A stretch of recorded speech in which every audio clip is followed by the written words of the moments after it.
Welcome to APCUG's Wednesday workshop, where we get together in the middle of the week and learn more about technology. We're here again for an interesting topic, one that has been requested for a number of months. And we finally got Al Williams, who's been here before and presented. We're glad he's back. And we've been talking a lot, or questions have been raised a lot about the new way of securing your accounts. And we went from passwords and we went to two-factor where you had to get this and that. And one of the new keywords that's coming out is confusing because it sounds a lot like something else, but that is passkeys. And so we've got Al with us today who's going to explain all of that. And hopefully we'll understand and maybe get on the bandwagon for that.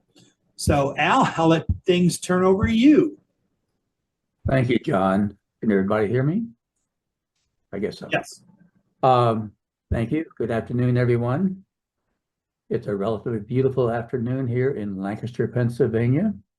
And yes, you may have noticed I said Lancaster, not Lancaster, because that's the way it's pronounced locally. I noticed on some of the names that I see some amateur radio call signs. I also am an amateur radio operator, so I am K2WM, Kilo 2 Whiskey Mike. I'm very much interested in privacy and security. I do a lot of presentations for our club in that area.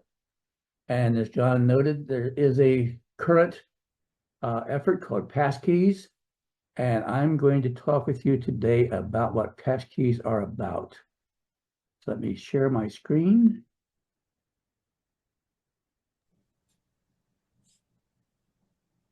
And okay. I gave this presentation in June of 2024 to the monthly meeting. And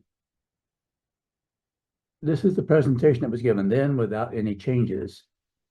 So are passkeys the same thing as a password?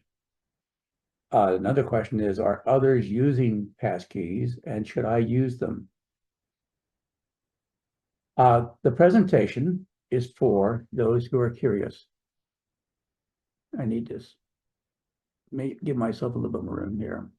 There's a lot of complex and sophisticated technology that's required to make passkeys available to users such as ourselves. And this presentation is about those who are curious. The presentation provides alternatives to passkeys and an introduction to passkeys. The presentation is not a how-to. I will explain why we are being asked to use passkeys by first explaining issues with the alternatives, and then I will explain what passkeys are and their issues. My hope is that by the end of this presentation, you will see that you have choices. And I hope you will have a basic understanding of the advantages and disadvantages of each choice.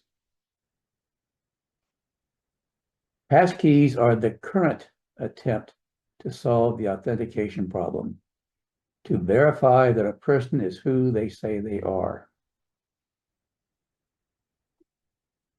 Websites have tried multiple methods to verify that you are logging into the website and that you are not an imposter, but each method has a problem.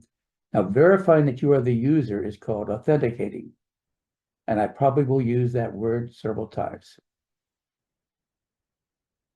Users react to every method that's been tried. They either accept the method or they reject it. Now, a user who has never been scammed, losing money is part of the process of scamming, being scammed, never had their IRS information stolen, leading to many months of fighting criminals as they opened multiple retail accounts. And that one describes my oldest daughter, who had her IRS information stolen. Never had someone file a false 1040 to the IRS, thereby taking your refund. Never had someone take over your email account and send out offensive emails. And never had an online retail account broken into and experienced multiple purchases sent to other people, is a user who thinks problems are unlikely.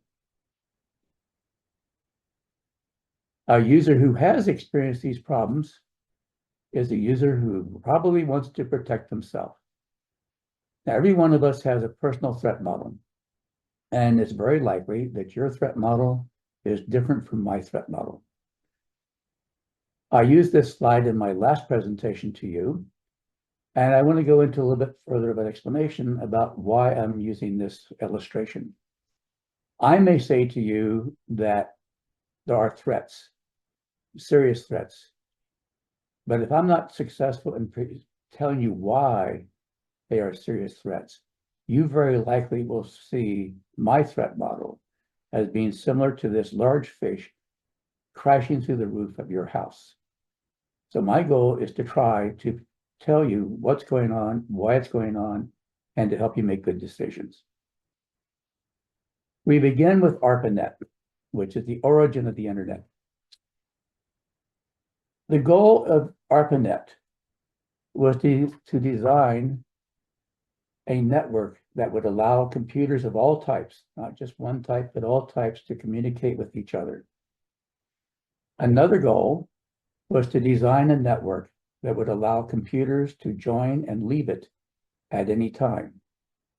Now, one of the ARPANET leaders recognized the need for privacy and security features for the network. However, the chief scientist of ARPANET made the strategic choice not to include these features, and that choice would have far-reaching implications.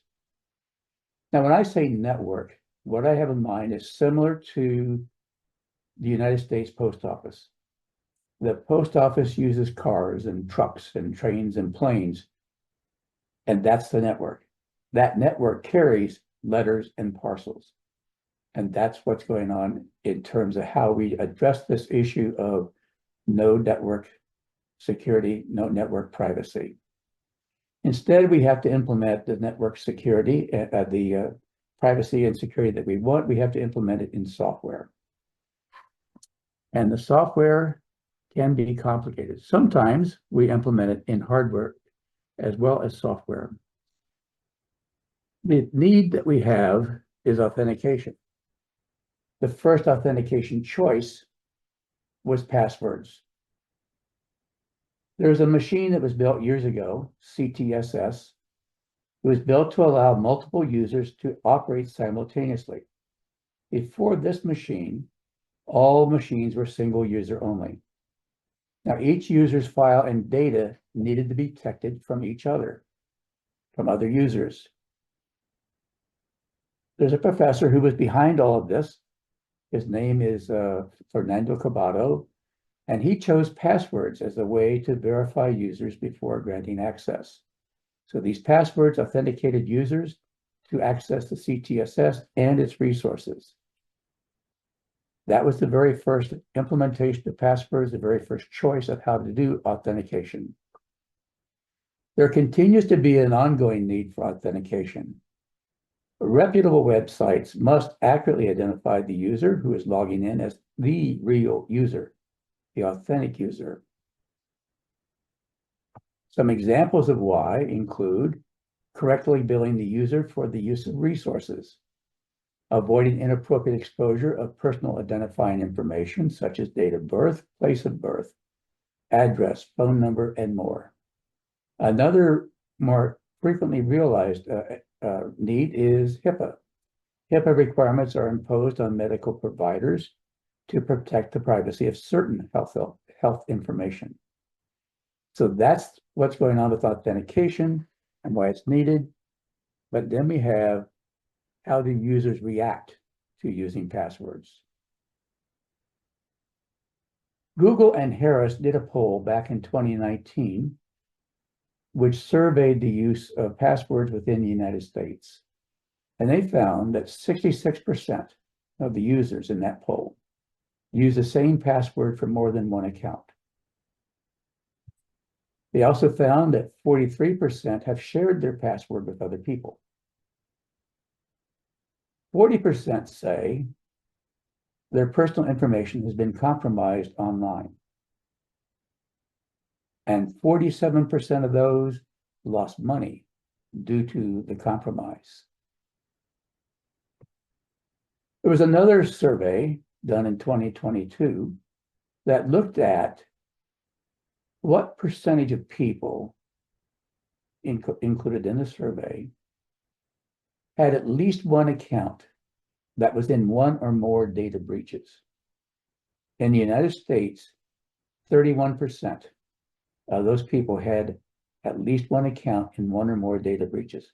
That's 1/3 almost of all the accounts in the United States have been exposed in a data breach. By extension, I'm saying all the accounts in the United States. It's fairly similar across the world. United Kingdom, 35%, Australia, 23%, Germany, 19%, and Japan, 10%. So the question is, what can users do? One, do not reuse passwords. If you do not reuse a password, a hacker will not be able to log into your other accounts. Remember, many people reuse passwords across accounts. This is one way to avoid that, to keep the hackers out of your accounts. Another is to use long passwords or passphrases with at least 18 characters. I gave a presentation some time back to my club about why 18 characters. The major reason for the 18 characters is that hackers, if they don't have a password for your account, they will start with password lists and they will attempt to log into the accounts, and they always start with short passwords. Your hope is that they will give up. And by the way, if they ever get up to 18 characters, well, they won't, because it takes thousands of years to get up to that amount of time, at that number of characters. Another thing you can do is you can use email aliases or relays so that your actual email address is not exposed in a data breach. And I'll explain why that is helpful a little later on. But you will have to monitor for data breaches that include your email addresses. Now, I should explain that an email alias is a way for you to receive email through what is an email address and reply to that, to any email that you see through that alias, whereas relays tend to be just one way. You can get emails in through the relay, you cannot send it back through the relay. And I'll explain, as I said, just in a few seconds here about what email aliases can be used for. Now, one of the beautiful things about an email alias is you'll be able to cancel the account or change the password to prevent loss while not exposing your actual email address. So if somebody finds your email alias address in a data breach and they attempt to contact you using that email alias, if you have already canceled that email alias, they cannot reach you.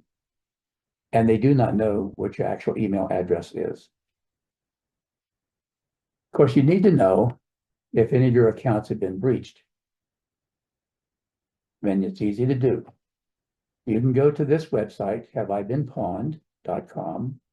You do not have to use uppercase letters like I have done here in this slide. They can all be lowercase. I just made them uppercase to make it easier to see what the slides letters contain. If you use more than one email address for your accounts, you need to enter each address separately in order to see whether or not that email address has been in a data breach. On the date that I did this presentation back in early June, over 13 billion accounts, email addresses, I shouldn't say email addresses, 13 billion accounts, some of which have the same email address multiple times. 13 billion accounts have been compromised. So let's back up a little bit and talk about a more general way about how websites can authenticate you to verify that you really are who you say you are. They can use something you know. They can use something you have. They can use something you are. Now, something you know, we've been talking about that, the password. but you can also use a PIN, a personal identification number. And though I have not seen this recently, at one time websites would use things like giving the website your mother's maiden name. I think a lot of websites have dropped that because there's so much personal information on the web nowadays. It's not too hard to find out what your mother's maiden name is. Of course, you can always just fake it. You can just claim that your mother's maiden name is something else, so long as you remember what you claimed. Now, another example of something you know is Windows 11. It requires a PIN to log in. And as you know, the PIN is a number with several digits. The something you know authentication factor does not consistently protect users because many users think there is little or no likelihood of a personal threat. And this perceived lack of threat leads users to use poor password selection, poor password care, and poor password oversight. Which leads to the other authentication factor, something you have. Examples of something you have are a bank card, a smartphone, an authenticator app, a hardware security key, and more. Any device that will verify that you are authentic may be used. Now, here's a picture of Authy, which is an authenticator app. When you look at it, it looks very simple, and it is. You see in the center of the screen, 6 digits. And right below that, you see the number. In this case, it's 29. And that number is counting down, 29, 28, 27. You have 30 seconds, or I should say, for 30 seconds, that number will be displayed. And then the app will display a different set of 6 digits. And at the bottom of the screen, you can see a, let me just turn on the laser pointer here. At the bottom of the screen, you can see that there's one account that's being followed here, my account. Now I use Authy, and I have, I think it is about 9 accounts that I use Authy for. But what is the user resistance to the something you have factor? Well, users do not like hardware security keys. They don't like carrying them in their wallet, or not wallet, but on their key ring. And they don't like security cards, such as bank cards. But users will work with smartphones, which are something you have, and users have less resistance to using smartphones, which leads to two-factor authentication, which is the next attempt to protect users. If users are going to abuse passwords, what can be done to help keep the user safe, realizing that the users will resist some things and accept others?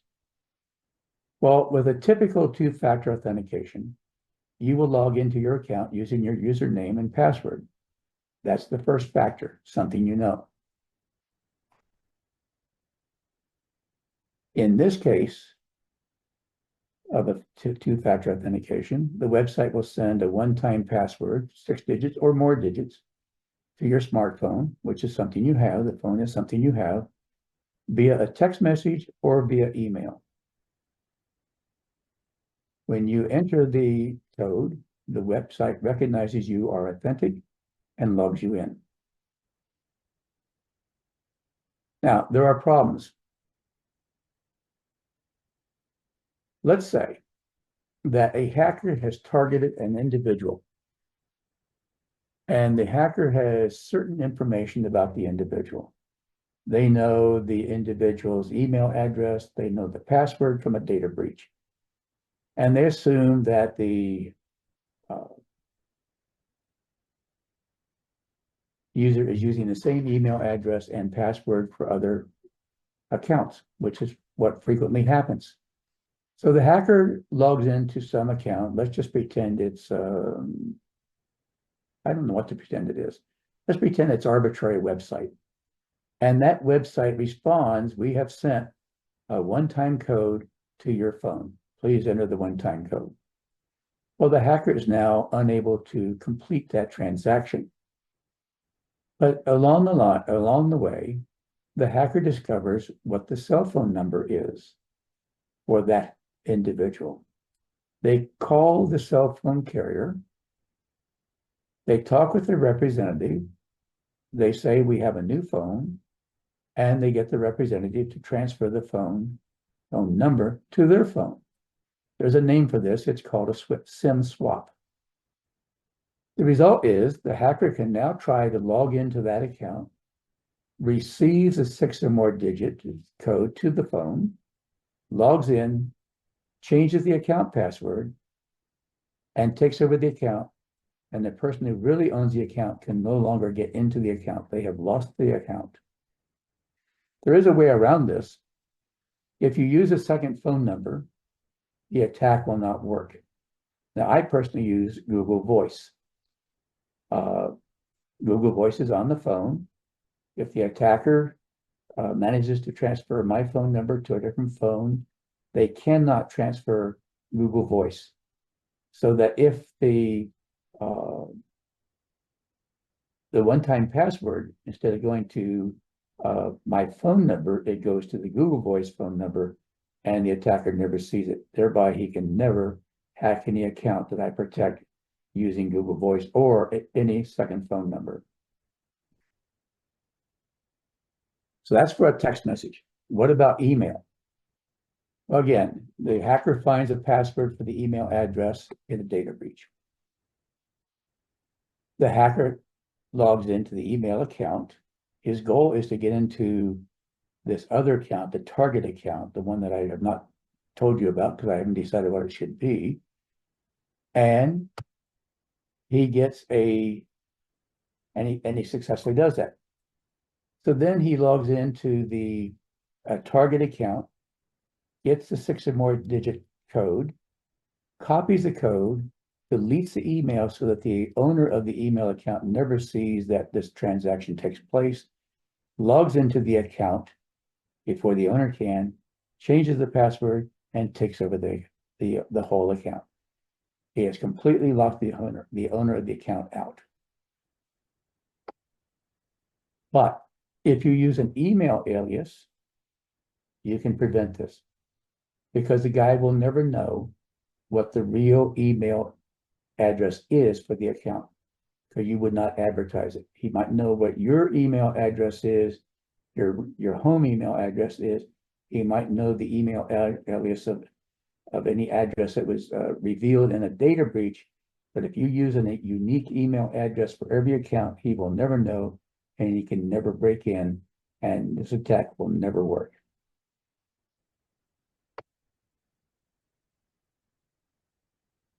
Now, there's another two-factor authentication. You log into your account using your username and password, just like you did before, something you know. Now you use an authenticator app on your phone, which displays a 6-digit code that changes every 30 seconds. And when you enter the 6-digit code, the website recognizes you as authentic and logs you in.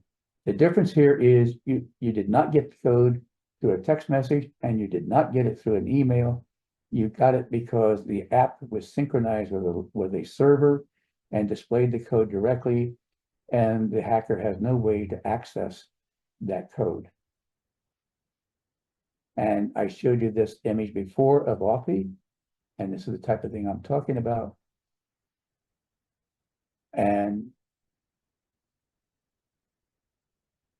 But there is a user resistance. There's two things. First of all, there's a user resistance. Many users do not want to download an app like Authy. They don't want to set it up for each account that they wish to protect. I indicated that I have about 7 or 9 accounts that I'm protecting with Authy. I have a lot more accounts than that, but they're the ones I'm willing to take the time, the ones I think really need to be protected, and I will use Authy to do it. A lot of users may not even be willing to do one account. There is a problem with the authenticator. To use the authenticator, you have to download the app, any app that you're using, and let's talk about Authy. You have to download Authy from the Apple Store or from Google Play. you have to be careful about what you download. If you download an app that it claims to be authy, but it isn't, instead it's malicious, it will steal the authenticator's keys, which enables the hacker to log into authenticator protected websites without you knowing about it. You cannot know about it because you'll never see a text message. You'll never see an email message. That doesn't happen when you use an authenticator. And that's what you really have to be careful about when you're using an authenticator. Make certain you're using the real authenticator. Do not randomly download apps. There's another problem. Let's say you use an authenticator, but you lose your smartphone. It is difficult to recover access to accounts using authenticator unless in some way you back up access to the authenticator app. Now, if you do back up access, then you can download the authenticator app to a new phone or replace the existing app, authenticator and use those backups to restore access to all of your protected accounts. The third factor, something you are. Fingerprints, face scan, retina scan, even typing speed, the way you type, the rhythm you use. These are all something that can be used as something you are. Some examples would be Face ID and Touch ID.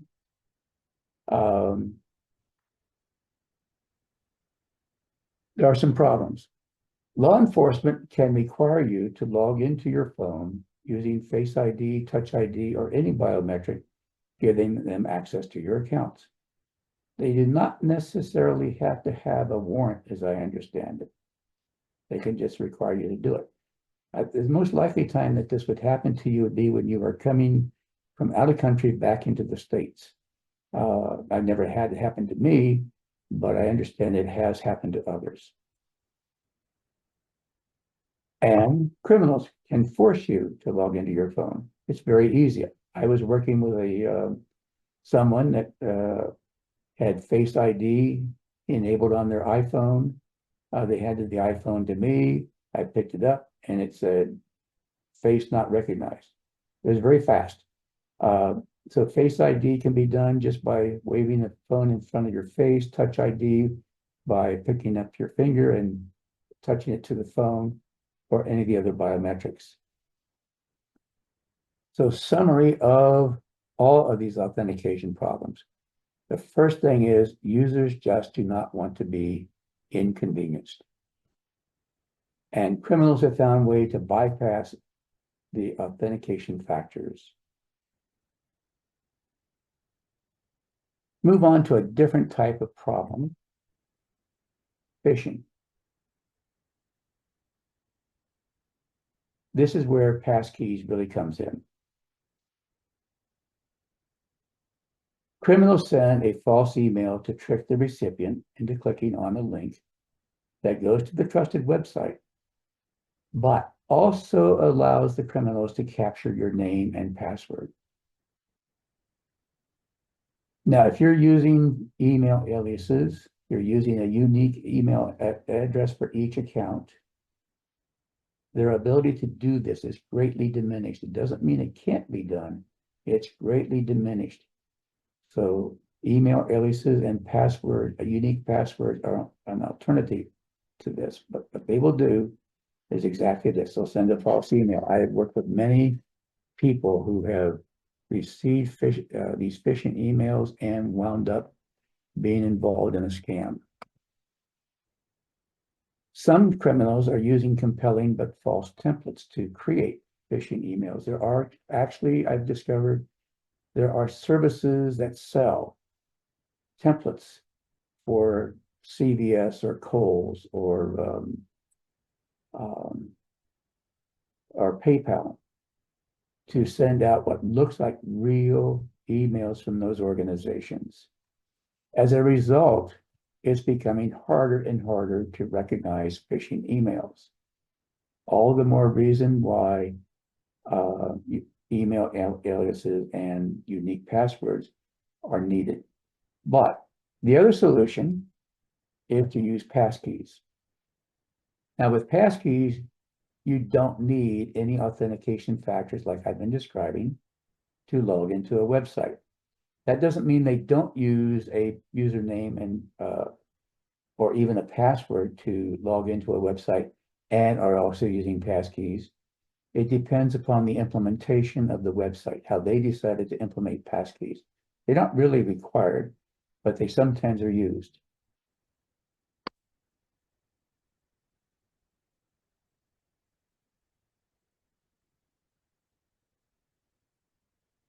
So anyway, any weaknesses that they can find in passkeys could be a way to access your passkeys. So why use passkeys? Well, passwordless authentication was the original description of this whole technology. Apple came up with the idea of the name of passkeys, and it's been largely adopted for most of this. Passwordless is now used in a broader scope than passkeys. But basically, the idea behind passkeys is you cannot phish. You cannot send out an email, a phishing email that can be successful. Now, passkeys rely on two digital keys. Each key is a string of characters. There's a private key and a public key. The public key is derived from the private key. It's a mathematical step. It goes through an algorithm to derive the public key. One way to think about it is the private key is the parent and the public key is the child. There are at least currently 3 ways to implement passkeys. And I'm going to show you in the following slides the way that is, I think, the easiest to understand. The private key is stored on your cell phone, your iPad, your desktop, or any other device. The public key is stored on the service's server. We're talking about email, a website, whatever it is that you want to log into using a passkey. When you log into that service, the service's public key verifies that you have the necessary private key on your device. That is, the child knows the parent. The website does this by sending a message to your device. The message is an arbitrary thing. It's the website decides what the message is. It's totally arbitrary. It's going to have at least a certain number of characters, but it is arbitrary. Your device's software uses your private key to encrypt the message and sends the encrypted message back to the website. The website decrypts the message and compares the decrypted message to the original message. If it matches, the website logs you in. Now, there is a potential problem with this. If you know anything about encryption, then you know that anyone may have a copy of the public key. And this is frequently used for encrypted communication so that people can talk with different people, and a person with the public key can know that they're talking with the private key, which implies that if another website has the public key, they could use this mechanism to phish. But the way that that is protected is only one copy of the public key is made, and that public key is bound to the website in such a way that it cannot be copied and used elsewhere. So what does it look like? Well, Google came up with an illustration some time back, and this is what they used. This left-hand panel right here that is the sign-in, and you put in the username. In the second panel, you're asked, do you want to use this passkey? And you say In the third panel, yes. And you put in this case, you're using a fingerprint as your ID. And then in the fourth panel, you're recognized and you are logged in.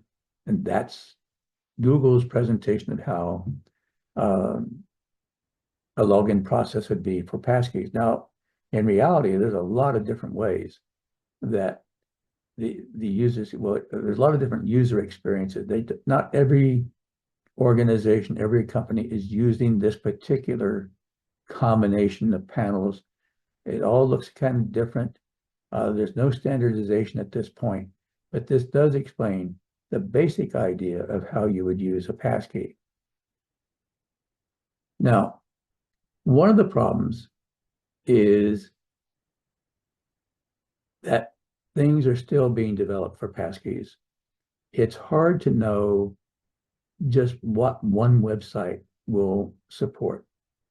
Apple supports all Apple products, but they're not really cross-platform support of say, Microsoft Windows.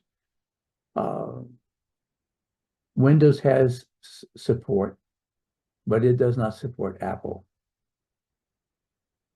One way around this lack of compatibility between platforms, between operating systems, is to use a password manager. And a password manager that could be used would be 1Password or Bitwarden. We, as a club, we recommend Bitwarden to our members because Bitwarden is open source, but 1Password is a very good password manager. It's just we wanted to standardize on a password manager to reduce the amount of work we would have to do to support our club members. So you can use Bitwarden, and you can store up to 5 different keys, passkeys, and in order to log into Bitwarden. You can also support passkeys for each account that are stored in your vault. As I said, support continues to be rolled out. The number of websites supporting passkeys is small. There is a way to find out which websites support passkeys. These are the 3 websites: passkeys.directory, keepersecurity.com/passkeys-directory, and passkeys.io. Passkeys are available on Android, Apple products, Google, Windows, and that's it. It's not available on Linux. Linux is not chosen to implement passkeys. However, you can put a password manager on Linux, and then you can use that password manager as a way to log into a website using the passkey stored in your password manager. You may also use hardware security keys with passkeys, and you may use that when you want to increase the security on a high-risk account. Now, what would a high-risk account be? Financial investment would be a prime example of a high-risk account. You don't want to lose your money. You can come up with other ideas, but usually I use financial investment as a high-risk account. The YubiKey Series 5 supports passkeys. There are a couple of other manufacturers that support passkeys, but YubiKey is the best known. If you have an iPhone 7 or a newer iPhone, you can use a YubiKey 5 with near field communication, NFC. You just touch the key to the case of the iPhone, and that will help you log in. You do not have to plug it in. You have to touch it to the phone. Android phones also have NFC-enabled support for the YubiKey 5. And a YubiKey Series 5 key supports up to 25 separate accounts. So you could have 2 financial investment accounts, and then you have 23 accounts available for additional high-risk accounts. So what is Is there a problem with passkeys? Well, you have to keep in mind the total context in which you're using your passkeys. If you use Face ID, Touch ID, a passcode, or a PIN, as in using like an Apple or even an Android phone, it's less work for a hacker to access your passkeys. If you use a password manager to store your passkeys, and you have a password, a passphrase of 18 characters or more to access that password manager, that's your barrier. That's the barrier that keeps anybody out. You store your passkeys in your password manager, and that significantly increases the protection of your passkeys. Another problem is syncing. I sort of implied that when I was talking a few minutes ago. You really want to be able to use one passkey to log into that account, whatever device you're using. That's really difficult right now. As I said before, Apple supports that across Apple devices. It's in the early stages for Windows and Android. And it's not yet supported by Linux, and it may never be. But for syncing purposes, if you put your passkeys in a password manager, again, I'm using the example of Bitwarden, then you are synced across all your devices because your passkeys are available on all the devices. So if you still need to get more comfortable with passkeys, use one of the other authentication methods until you've taken some passkeys training or have learned more about passkeys. For our club, we do almost one-on-one training. We do 1-on-8 training, a maximum of 8 people in a class. Once you are comfortable, I recommend that you use hardware security keys for high-risk accounts and store the passkey. If you do use a hardware security key, store that passkey on at least two hardware security keys in case one of the hardware security keys is lost. So weak and reused passwords encourage criminals. Time-based one-time passwords can be attacked unless you take steps to prevent the attackers' access to those passwords. Hardware security keys have not been successfully attacked. And passkeys cannot be successfully phished. If you'd like to learn more, here are some references. For an entry level, there's a How to Geek article, which helps to explain passkeys. For an intermediate level, the Duo company has a blog entry on how to do it. They have another entry, which is very detailed. And then the one I personally thought was the most helpful for understanding passkeys is this one, Passkeys, Threat Modeling and Implementation Considerations, which was published in 2023. Do you have any questions?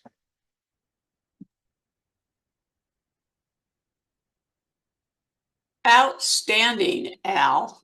Good grief. We have so much to absorb, so much to learn with our brains that are filled with various and sundry things about technology over the years.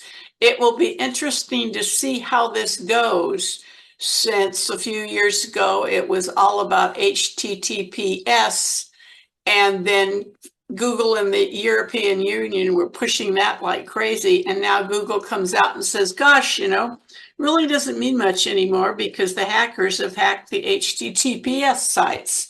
So you guys are kind of on your own, trying to figure out if a site is good or not. I got a couple of questions about Authy in the chat, so I just copied and pasted in and sent out to everybody a description of it. So let me find the questions here. And you're dealing with just me, so be kind. John had to leave. Okay, here's a comment. Even with the problem of a SIM swap, people are still better off with this form of 2FA than if they only use passwords. But like you said, it's inconvenient. A lot of people figure even 2FA is inconvenient. When using an authenticator app, does the vendor, your bank, whatever, need to be on board or do anything? Well, the answer is yes. The website, whether it's a bank or whatever the service is, they have to be part of the process. You're logging in, typically you're logging into Authy, in the case of Authy, and they are sending a message to the bank, to the website. They have supplied the correct, that's wrong, I shouldn't say it that way. The website knows what the 6-digit key should be because Authy tells them what the 6-digit key should be. That's a better way to say it. So yes, the website, bank, whoever it is, has to be tied in with the authenticator, in this case, Authy. My credit union, I have it set up not to recognize my device. Every time I log into my bank account, I get the pop-up that says, would you like to register your device? And I always say no, because I want them to send me a, secret password, so to speak, code in order to get into my account, because the only time I access my account is sitting right here with this computer, and that works well for me. So that's one thing that I have done. We have another in addition to the Have I Been Pawned site, there's another one, and I will put it in to everybody. And if you have not gone to Have I Been Pawned, you definitely should do that. They are tied in with the FBI now. The guy is a former Microsoft MVP, and he has done this for years as a service. And now the FBI works with him somehow. And it's put in every single one of your accounts. And I have my oldest daughter here today. She's painting the inside of her bedroom closet. And I laugh because her husband sent out the traditional July 4th invite several years ago, and only time he just didn't send email to everybody. And my email address was compromised. I've never quite forgiven him for that. And he says, I only used it once, so you never know when that's going to happen. But it's interesting to find out where your addresses are picked up and if you have had any bad results because of that. Okay. It isn't just the FBI. There are national law enforcement agencies around the world that are providing the Have I Been Pawned website with data breach information. So it's very extensive. It's very likely that if your email address has been exposed in a data breach somewhere in the world, it's very likely that it will show up in that website. Mm-hmm. And he started out just all by himself as a service. He did indeed. It was almost like a hobby thing for him. He had no idea it would turn into what it turned into. I know. Can a single passkey be used on multiple devices? So I could have it on my phone while I'm mobile in Canada, use it to authenticate a site, and use the same passkey on my laptop when I don't have my phone available. You don't want to do that. You want a unique passkey for every website. So you want to have, it's just like your passwords, you want to have a separate one for everything you deal with. Is that correct? Correct. Okay, cool. Okay, you can mute yourself, guys. We have Sig and Pierre and John. So go for it, starting with Sig. Thanks. So if I'm traveling and using my phone on an unsecured Wi-Fi network and using HTTPS, of course, to transmit my conventional passwords, I don't know if I'm safe or not, but I am curious to know whether if I'm on an insecure Wi-Fi network and I'm using Bitwarden and passcodes, as you're suggesting, does that make me safe even on an insecure Wi-Fi network? Or would I be safer disabling Wi-Fi and using mobile data for all of my transmittals of password information? Bitwarden will not protect you if it does not protect anything that's on a network, such as Wi-Fi. Bitwarden stores information in a protected fashion. Wi-Fi in general, for instance, Wi-Fi in your home, perfectly safe. But public Wi-Fi, that's a different animal. Some public Wi-Fi will do what's called a captive portal, where you have to go through some step, whatever the step is, in order to use that Wi-Fi. And it depends upon the Wi-Fi, how reputable they are. They could possibly create a man-in-the-middle situation where they can have their own certificates. I don't know if you're familiar with certificate authorities, but they can pretend to be they can use a private certificate authority, decode what you are sending that's encrypted because you log into them thinking it's the destination website. It isn't. And then they can read what you have. One way to get around that is you use a virtual private network. In other words, you go through the captive portal anyway, but then you use a VPN with it, and that creates an encrypted tunnel through the Wi-Fi, so that nothing that I'm assuming it's a malicious Wi-Fi site, nothing that this malicious Wi-Fi site does can be read by them.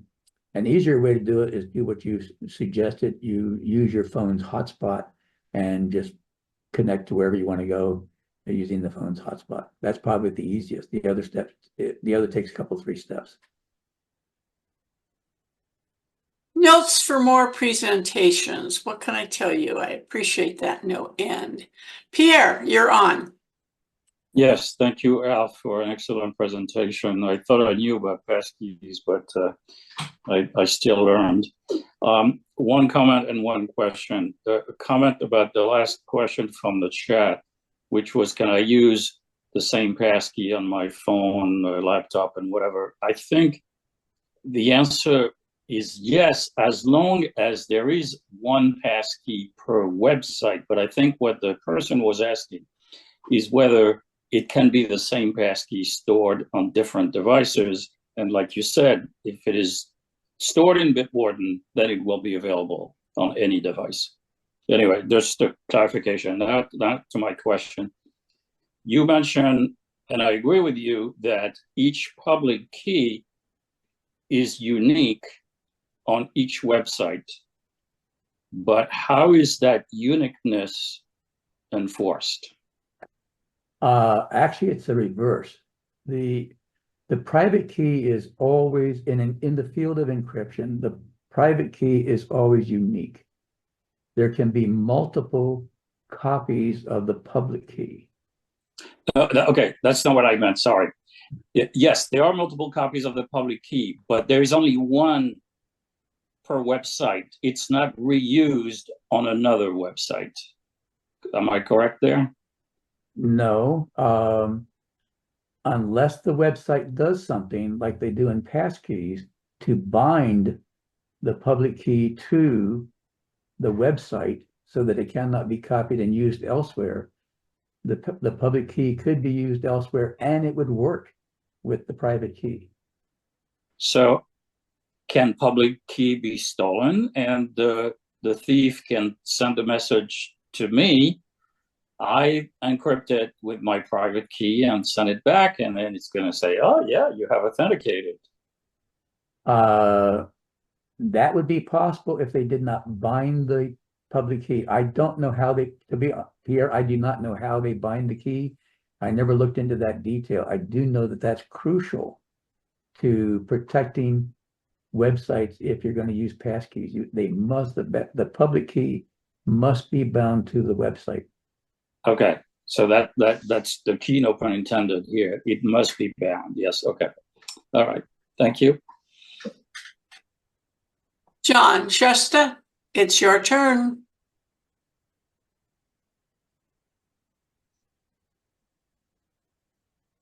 Please unmute yourself.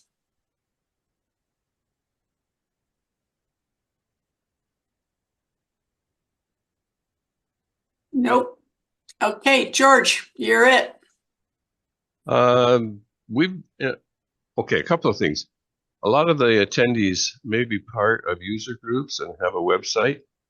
We've started to look at what we should be doing with our personal private information of members that is stored in our website. And there's a lot of practical aspects that you bump into when you're looking at this problem. We do store full names as our members on our user table. We use WordPress, which really doesn't have a total encryption system. So I'm not going to go into the depth of what we're doing. One thing I say is don't store anything that you don't need. For instance, we really don't need street addresses of our members. So we don't store street addresses. We don't need the fully accurate phone number. We can obfuscate it, and so we could store an obfuscated phone number.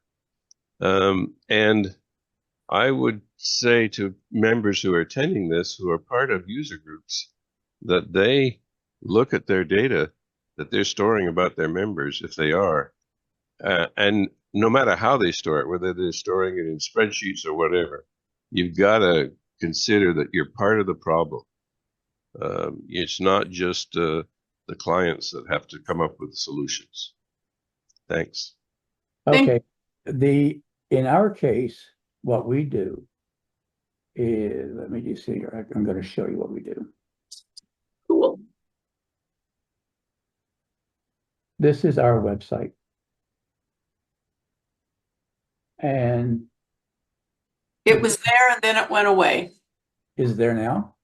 Nope. How about that? Okay, well, let's try it again.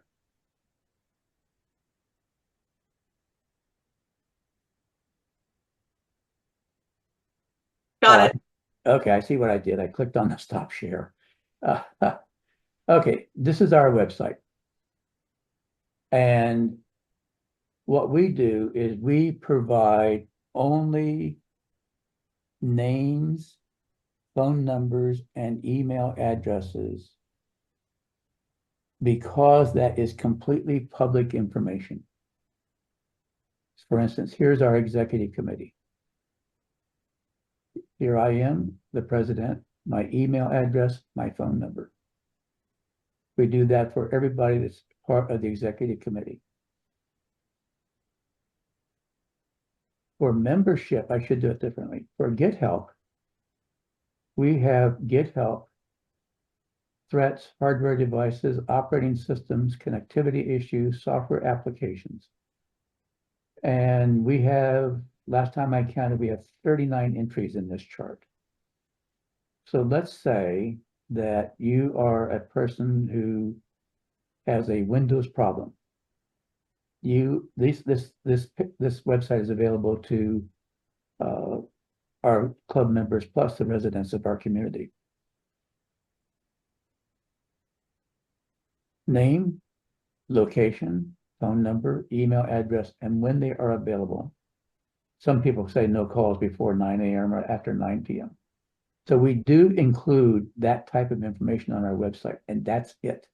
We do not include anything else on our website.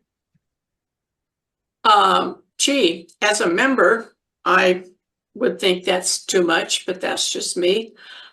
Because we're also protective of our phone numbers and our email addresses and things like that. Many groups have contact us forms for each one. Mm-hmm. Person. Or you could use aliases for your Right. executive, which is what we do. Yeah, I felt I left out a very key step. Our website is not available on the open web. It's it's in the deep web. You can't get to our website unless you know the URL for the website. You will not find it using a search engine. Interesting. Too cool for that.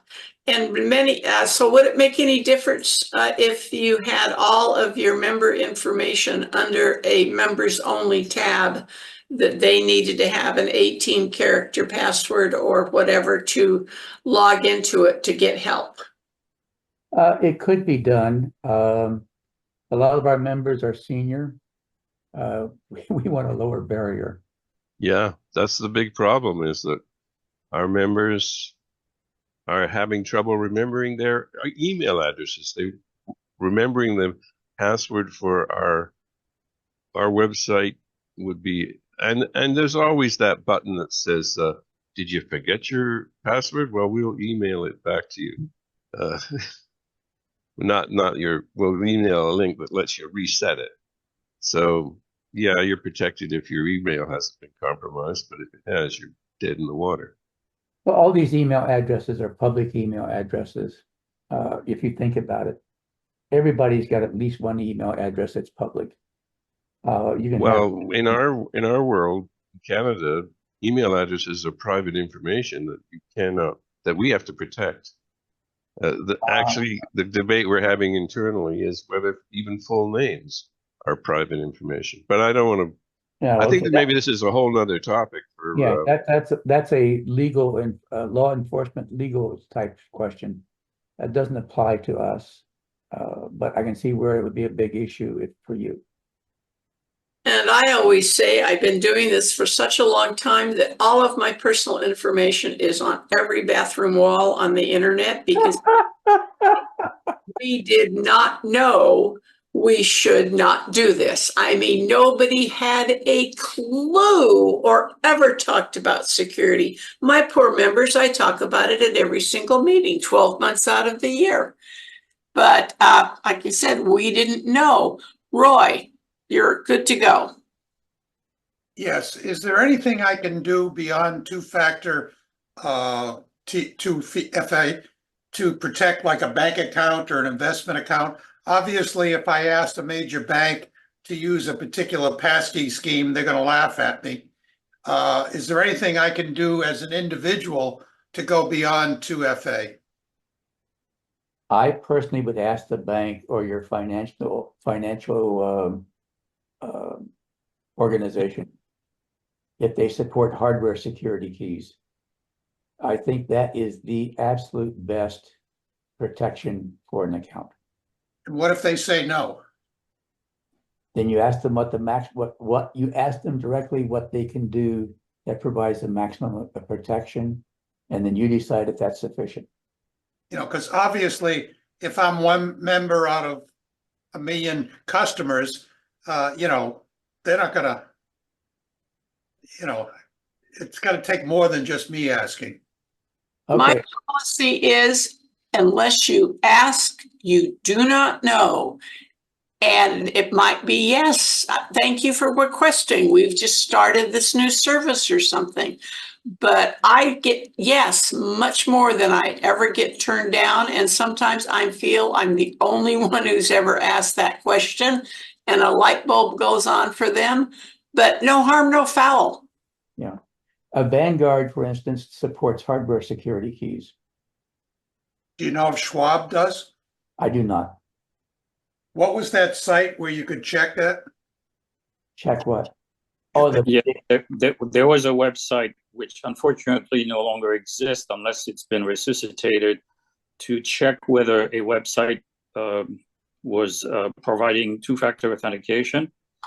I think it was called Two-Factor Authority or something like that. But I don't know if it has been updated to include passkeys and hardware keys.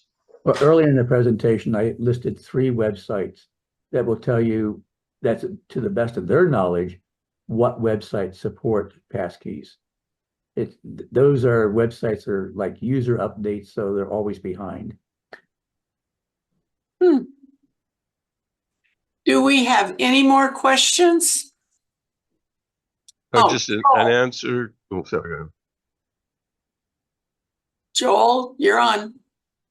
Yeah, does anyone have any knowledge of a case where a multi-factor authentication going to a text message on a phone that is only in your personal possession has been hacked? Yes. They know your password, they know your user ID. How do they hack receiving your phone transmission? No, I'm not, it's not happened to me personally, but there is a journalist whose name I do not remember right now. And this happened maybe 3 or 4 years ago, where a SIM swap was carried out on his phone.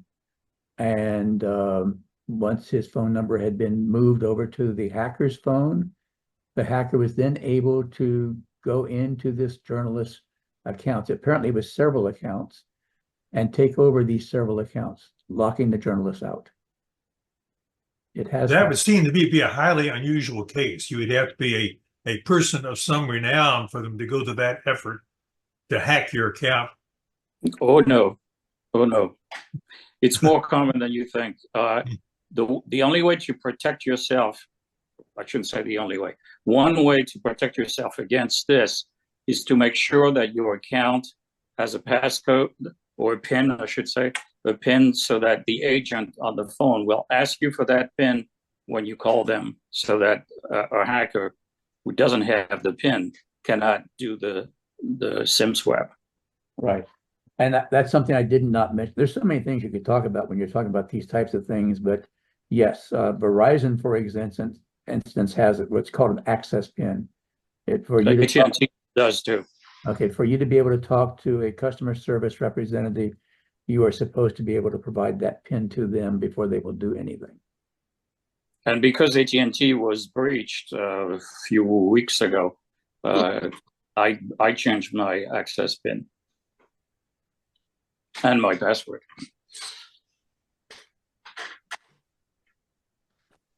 Bill Ginsberg, and then George, you are our last question. Go for it, Bill. Okay.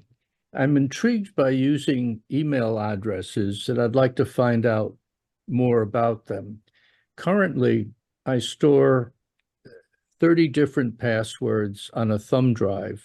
When I edit the thumb drive, I turn off my Wi-Fi. Then I print out the list and store 2 paper copies. Then I remove the thumb drive. And if all that doesn't work, I may start using my typewriter again. And by the way, the IBM typewriter that used that ribbon, people could actually take the ribbon and read back what you had typed. That's exactly right. Nothing is sacred or safe. As a matter of fact, when they did top secret clearance documents, they would take the typewriter ribbon later and destroy it. Judy, did you miss calling? Did you call me and I didn't hear you? Oh, no, you're over. Oh, I'm sorry. You're on the right over here. John keeps me on track with that. Carl, you're up next, and then Carol, and then Bill, and then George. Okay, Al, for a while, Albert, for a while, there was a Google, maybe about a year ago, they just had you logged in and then they sent a message to your phone and said, is this you? And all you had to do was say yes. You recall that? Google has done a lot of things. I don't recall that, but that is an example of two-factor authentication. Yeah, They still doing it to that. I really love that because it was so simple. All you do, you didn't have to type a number in, you just clicked on yes. Yes, that's true.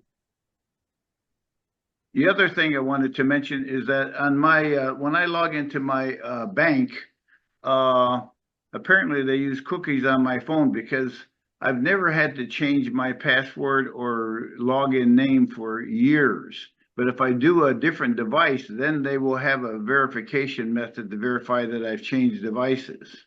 Correct. And is that a cookie on my device? It may not be cookie. It may be there's other ways of recording the fact that you have logged in. I'm trying to think of some of the forget the name of it. Something such an object. They can do it besides cookies, like the same effect, but it's not a cookie. So if you try to get rid of cookies, you don't get rid of this object. But yes, There is a unique ID per device that they may be recording to make sure that it's. Well, every IP device has a hardware address. right, a MAC address, yes. And correct, but I was told they don't do that. But any rate, excellent presentation. Thank you. The problem is MAC addresses can be changed. Can be spoofed. Yeah. They can be changed so that you can. Oh, somebody else. well, I did have one last comment. I understood somewhere along the way that the long textual password would, like, my dog eats houses, would be a long string is better than anything else. Passphrases are easier to remember. And since they're easier to remember, it's possible to have longer strings. So passphrases are preferred over passwords, because typical passwords are just a jumbled mess, and it's really hard to remember them. And if you do remember them, they're really hard to type in.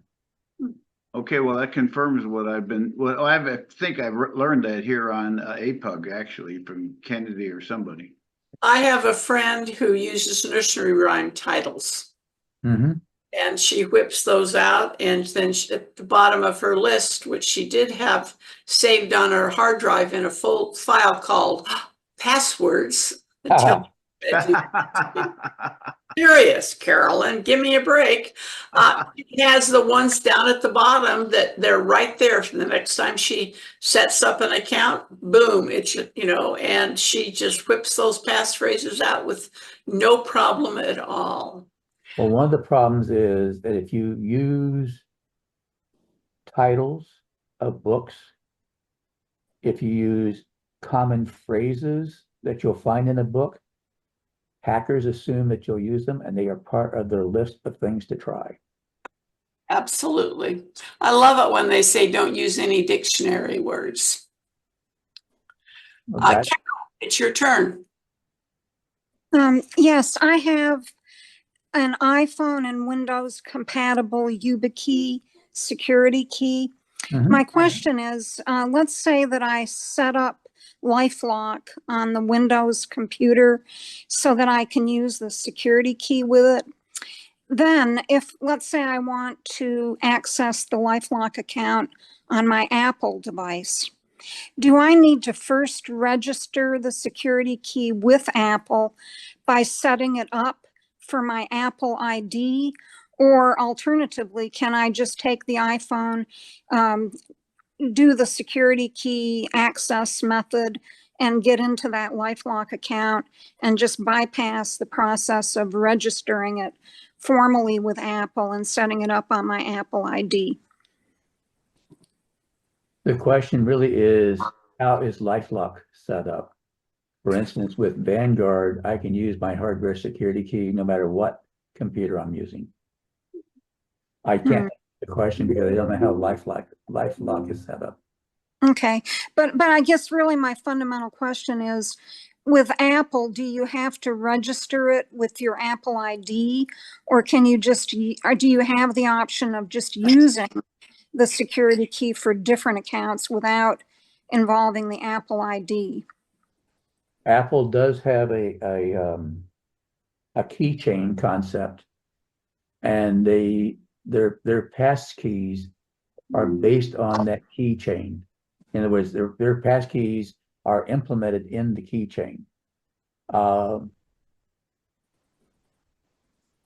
In theory, I shouldn't even say that. I'm not certain what Apple is doing, because in their initial documentation, they did not include a hardware security key as one of the devices that could be used. But the passkeys documentation says it can be done. So the question is, what I would do is I would get hold of LifeLock, talk with them, and find out what they say. And then the other part of it is you have to experiment to find out. Okay, all right, thank you. George? The question came up that what would be the substitute, or would a bank have another method of two-factor? Banks often use their apps, like they have an app they want you to download. I think once that is securely set up, it is a effective security. But the problem, and I'd like some comment back, how do you ensure that the app has been set up by yourself? Because, you know, you could, one thing is you got to make sure you've got the right app, not a fake app. Right. And secondly, you'd have to log in with your account password to set it up. But that's the end of it, right? At least in the United States, banks have requirements about the type of security they must provide for these apps. And those requirements, as I understand it, almost no other apps use those security requirements. So in the banking field, the banking industry, those security requirements are considered to be sufficient to protect you just when you're using the app.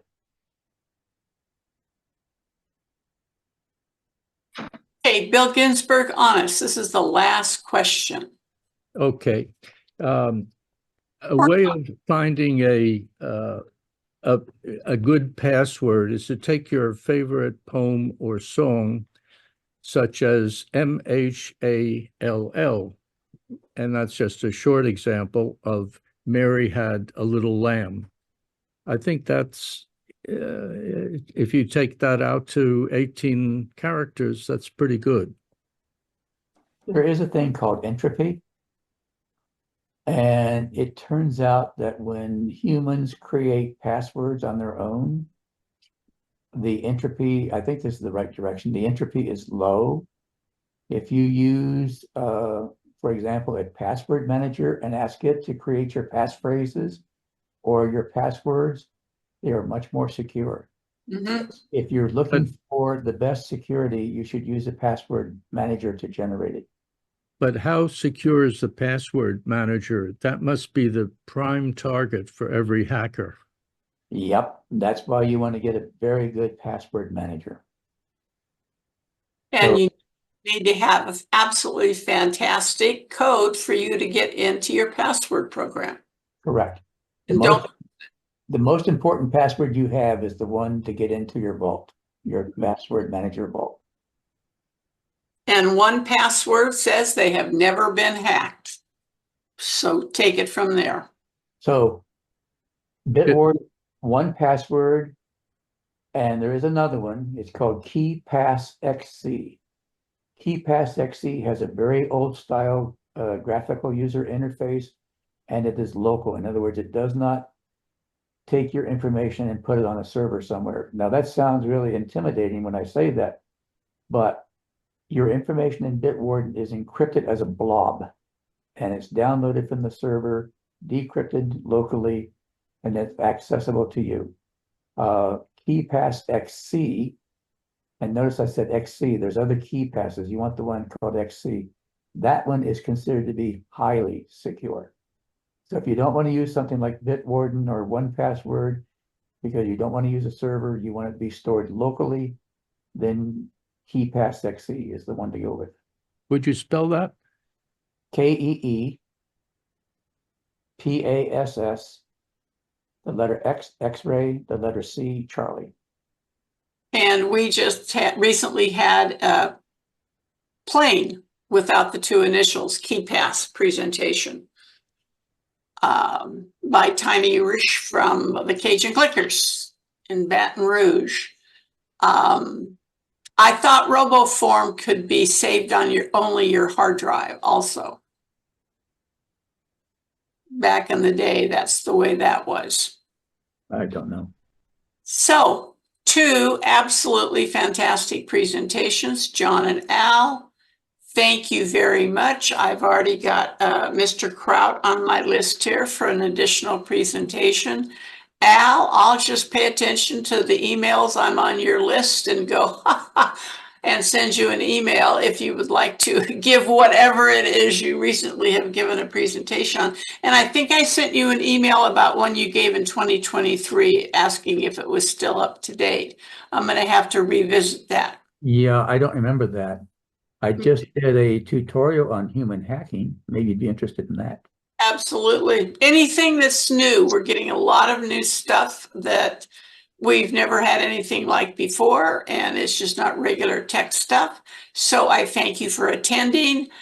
We had well over 300 people register, which absolutely blows my mind. And then we had almost 200 attend. I often wonder, why did the other 100 people bother to register if they're not going to attend? Some of them registered just before the deadline. Okay, wishy-washy, huh, John? Got it. That's it. Goodbye. Thank you so much. Again, thanks to John and Al. So long. Thank you.